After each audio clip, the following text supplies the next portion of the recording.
Hi guys, here we have another example of the Speaker of the House of Commons, Sir Lindsay Hoyle, being as useful as an ashtray on a motorbike. But during this point of order, the Speaker didn't just demonstrate his pointlessness, he actively protected the Prime Minister from even the most basic level of scrutiny.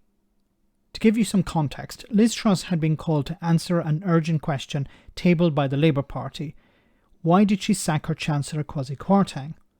But instead of coming to Parliament to face the music, she sent Penny Mordaunt, the Leader of the House. But towards the end of this, the Prime Minister arrived and sat down right next to her replacement. Then this happened.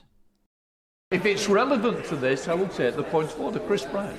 I'm grateful, Mr. Speaker. On a point of order, you know that for the last hour we've been listening to questions about which were meant to be directed to the Prime Minister. The Leader of the House said repeatedly that there were reasons that the Prime Minister couldn't be here. If there were legitimate reasons, I'm sure every single member of this House would want to hear them.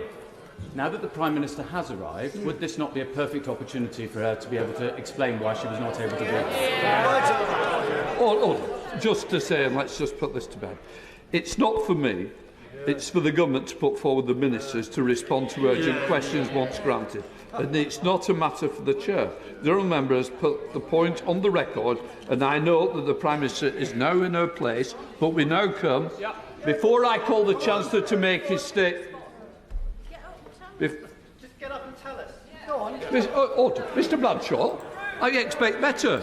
I want you to be silent while I read this out. This is very important. Before I call the Chancellor to make his statement, I would like... Does somebody... Yes, and I think so. It's a few times today. And that's the third apology. I don't want any more.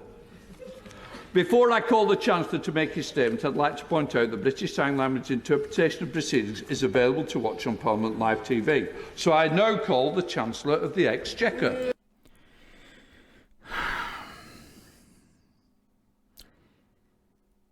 Liz Truss was sitting right there.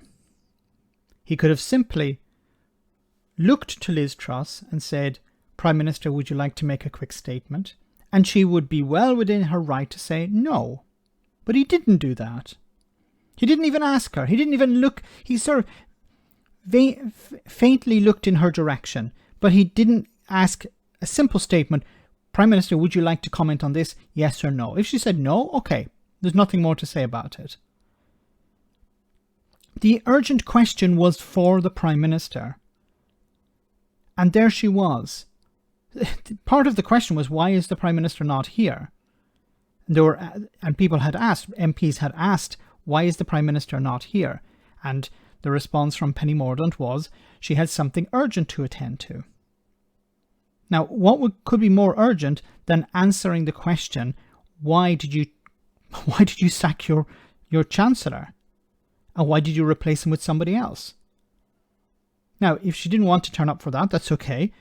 She sent somebody else. But she literally arrived before the end, sat down, and she could have easily said, this is why I couldn't attend.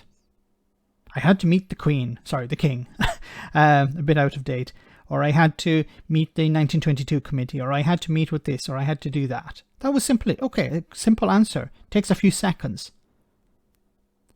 But you see here how the Speaker of the House said, no, we need to focus on something else. Now, what really upsets me about all of this is he's always someone who's talking about, we need to speed up, we need to be fast, we need to not waste any time.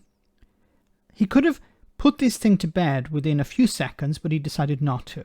What upsets me is they allocate time for an MP to stand up and rant about how it's International Cake Day or something in their constituency, and they would like to invite the Prime Minister to attend and enjoy whatever type of cake it is that won the prize.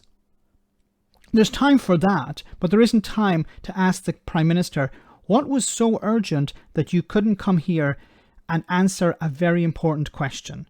Why did you sack your Chancellor? Once again, Sir Lindsay Hoyle demonstrating how pointless he is. Let me know in the comment section, guys, what you think. As always, your comments are greatly appreciated. Thanks a lot.